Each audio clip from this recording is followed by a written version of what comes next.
Every family carries more than a name. Your bloodline carries power, secrets, sometimes curses.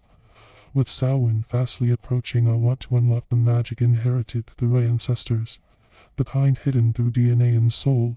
I believe every family carries unique abilities, strengths, and weaknesses, and anyone can develop these abilities. Though humans are a spiritual species, some are born with these gifts passed down. So, humans are a very spiritual species, and though I think everybody has an ability, a strength or weakness, something special that makes them unique, and anybody can develop any type of ability. But with some, it comes easier due to lineage, bloodline, or what our ancestors left us. Or perhaps soul contracts where in this lifetime it is useful for the soul's own advancement, per what they may be here to do, even if we do not know the purpose or why. For some, it is a matter of paying attention and awareness, others opening up and not blocking their gifts in a world that constantly tells them to. Many have had dreams of the future, some of the past, others get visions or have a strong intuition, and some see things others do not. Many take flight in the night or shamanic journeys. Others, it is more subtle, like my mother. If someone came around her who was going to die soon, she heard crickets in her ears. An ability that came after the trauma of the death of her brother. Everyone has something about them.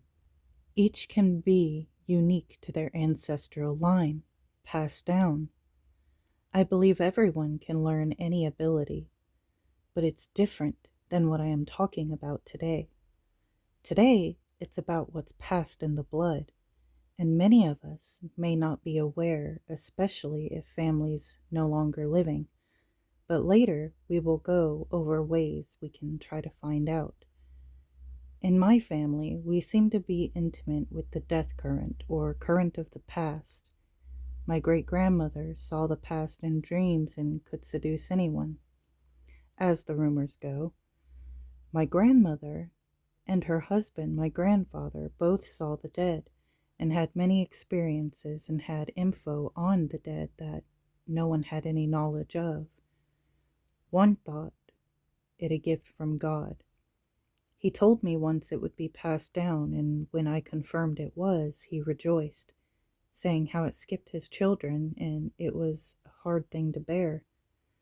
My grandmother wasn't religious, she was spiritual. She too saw the dead. So when I was born and around 3 and began seeing and talking to people that my mother couldn't see, imagine her worry and my grandmother's proudness. I was fortunate to be able to talk to her and have my mom believe me, or at least in what I was experiencing, though at times she wondered if it was psychological and had me evaluated to find out that I was sane. That was during the first time when I was very young, around 5 or 6. When my son was born, it made 5 generations living, but it took a year to lose all of them except me, my brother, sister, and my children.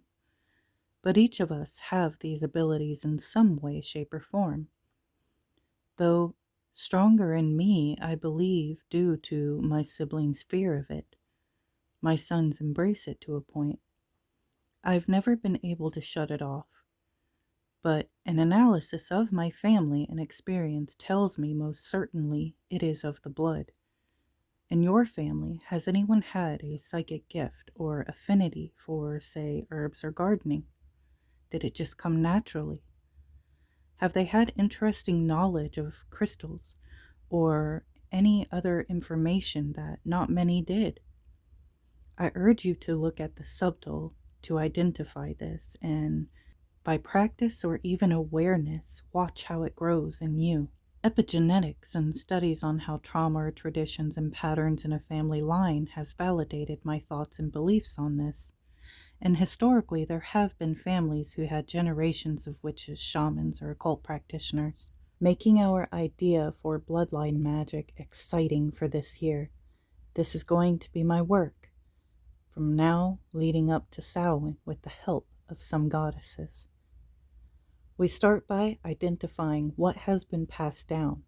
Your family doesn't need to be a practicing witch for this.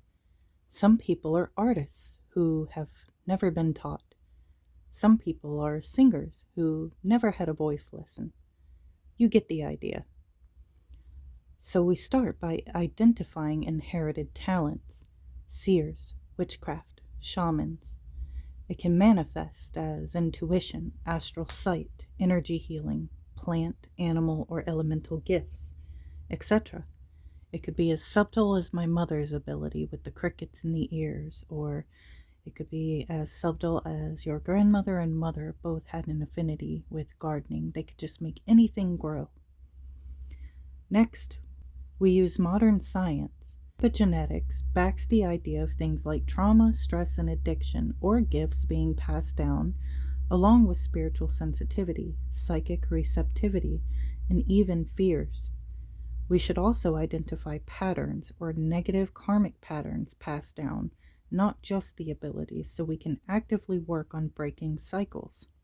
Your family needs this, and perhaps that could even be part of a pact you make with them during this great working, so that you can obtain your abilities from your bloodline.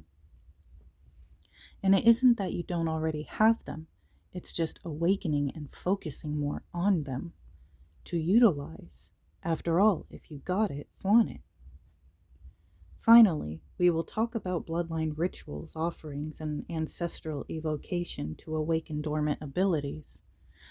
I urge you to keep an ancestral book of shadows, one you can fill with what you know about your ancestors, as far back as you've met or you've heard about passed down through the family. Then fill in what you find out through practice. This will be a map for working with your ancestors. Also, tracing your family trees. Look at your ancestors as a living presence versus a memory. They can offer guidance, power, and protection, but lessons and patterns may come with this. First, build an ancestral altar. Include photos, items, or heirlooms, candles, and herbs. Set intentions for dream work to receive visits and guidance from them in the astral. Maybe create an astral place where you guys could meet. Pendulums, tarot, and scrying are good for communication. Personally, I am a ritual girl, so I recommend creating a blood sigil, one that is more than a blood sigil. Breathe it to life and act as it is a portal for them to visit you. Do rituals of necromancy or evocation and ask questions, but always offer them something. During these rituals, you can induce seance or even use mirrors for seances and other such tools, maybe Ouija boards. It all is based on what you are comfortable with. Ask for their aid to awaken your power, yours by birthright. Maybe even with an offering of blood as your link to your ancestors, and charge it and take it back into you. This will depend heavily upon what you practice and believe in as well. You can meditate on the sigil to use as an activation as well. Visualize energy of your ancestors around you, empowering your intuition, healing ability, or creativity. Create a family signature. This will be a separate sigil, or you could make both into one. And it is made and bound by your blood to seal a path working between you and a specific ancestor.